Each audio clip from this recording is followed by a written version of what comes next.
विभीषण जी ने कहा, हनुमान जी ने कहा कि जानकी जी का दर्शन करा दो। बोले युक्ति से कराएंगे। हनुमान जी बोले हम भी युक्ति से ले जाएंगे तुम्हें राम जी के पास।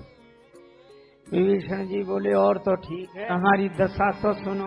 अच्छा देखो, दो बातें इस संदर्भ में जरूर है। विभीषण जी ने भगवान राम के चरण कमलों में छल रहित प्रीति का वरदान मांगा, लेकिन रावण बड़ा अजीब है, इसने विभीषण को अपनी तरफ फोड़ लिया। रावण से कहा कि विभीषण का कहना तुम बहुत मानते हो, जब भी तुम्हारी बात तो मानते नहीं, तुम क्यों मानते हो? रावण बोला कुछ न पूछो, पिछले जन्म में हम हिरण्यकश्यप थे, हमें एक भक्त मिल गए प्रहलाद जी, हमने उनकी भक्ति में इतनी बाधा डाली, इतनी बाधा तो उन्हें उसी जन्म में भगवान मिल गए।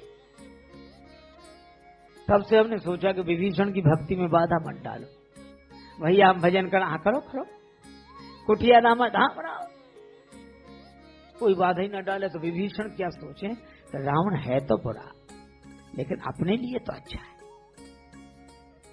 पर इस भोले आदमी को यह समझ में नहीं आया कि जो सबके लिए बुरा है वो तुम्हारे लिए भला कैसे हो जाएगा।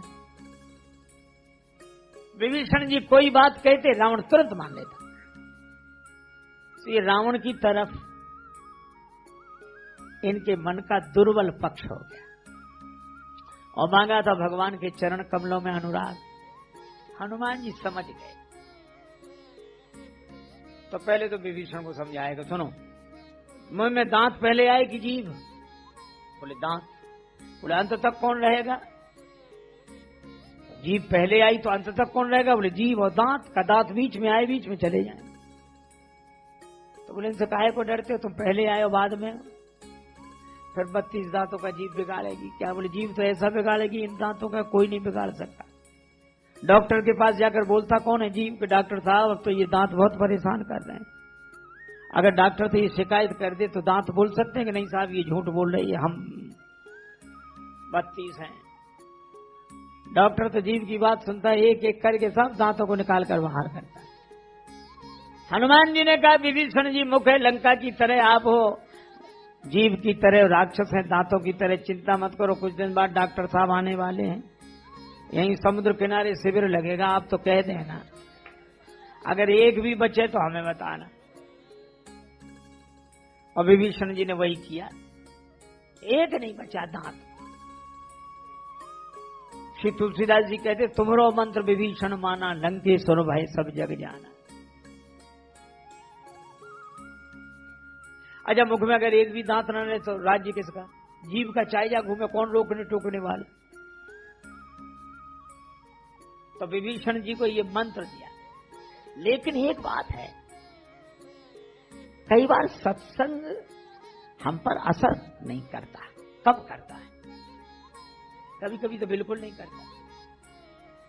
एक जगह गए, छोटे बच्चे आए नहीं, तो वृद्धों से पूछा कि छोटे बच्चे हैं नहीं? बोले हैं। तो आते क्यों नहीं? बोले हम उन्हें आने नहीं देते। कहा क्यों? का बातें आपकी सुनकर बच्चे बैरागी बन जाते, इसीलिए छोटे बच्चों को नहीं सत्संग में लाते। का असर से इतना डरते तो तुम ही क्यों आते? बोले हमारी बात और है, बच्चे तो मन के कच्चे हैं, नहीं समझ सच पाते, और हम पर कोई असर नहीं होगा, पक्के बनकर आते। एक बात बताओ, ये बात सही है। एक सज्जन कह रहे थे कि असर तो नहीं होता महाराज, फिर क्यों सुनाया जाए, क्यों आयोजन किए जाए? हमने कहा कि किए जाएं। बोले असर तो नहीं होता। हमें होता है। अच्छा आप जब घड़ी में अलार्म भरते हैं तभी बजता है क्या अलार्म? आप घड़ी में अलार्म भरते हैं तब अलार्म नहीं बजता, पर जिस समय के लिए भरते हैं उस समय जरूर बजता है और सोने वाले को जगा देता है। आपकी मन की घड़ी में ये सत्संग का, कथा का अलार्म भरा जा रहा है। ये आज भले ही न बजे, पर जब इसकी जरूरत होगी तब ये जरूर बजेगा, आपको जगा देगा, इसलिए व्यर्थ नहीं है। हनुमान जी विभीषण जी को समझा गए, जान रहे थे कि इन पर कोई असर होगा नहीं, लेकिन समझा दिया। अब ये गए रावण को समझाने। रावण तो बड़ा नाराज था कि बंदर ने पूरी लंका जलाई और इसी की कुटिया छोड़ दी। जरूर इन दोनों की मिली जुली भगत है, ये फूट डाल दी कि नहीं? गए विभीषण जी समझाने। रावण ने कहा मेरे नगर में रहते हो तपस्वी, तुम्हारा निकलो यहां से, उन्हीं को सुनाना ये नीति। अस कह कीन इस चरण प्रहार। अब विभीषण को तो ये कल्पना ही नहीं थी कि लात लगेगी। उनकी तो बात मानी जाती थी, और रावण जैसे लोगों को कोई ठिकाना नहीं कब तक ये बात माने, कब लात मारने लगे।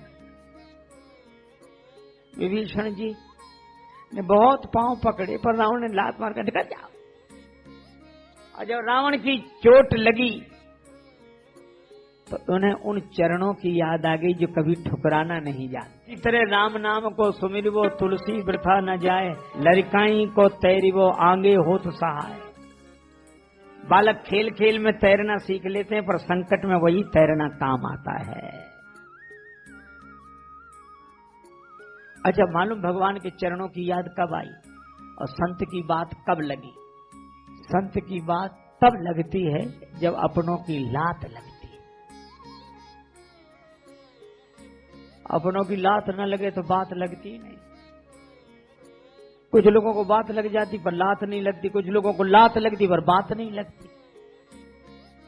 एक वयोवृद्ध पिता को बेटे ने मार दिया, रोता हुआ आया, महाराज क्या हुआ? बेटे ने और रोने लगे। डंडा मार लो तो पहले मारता था। अरे तब पर नहीं मारी। महात्मा बोले अब किस सुख के लिए रह रहे हो, चलो हमारे साथ आश्रम में रहना, भगवान का भजन करना, हरिद्वार वृंदावन आनंद से रहो। तो आंसू जी बोला, अरे महाराज हम भी जाएंगे, लेकिन हमारा अपना। अच्छा तो तुम्हारा अपना क्या? अभी तो बेटे ने एक ही पनही मारी है। रामायण में लिखा है चौथी पनही जाई नृपकाना। जब बेटा चौथी पनही मारेगा, ये चौथे पन को चौथी पनही कह रहा है भगवान। इन्हें लात तो लग गई है पर संत की बात नहीं लग रही है।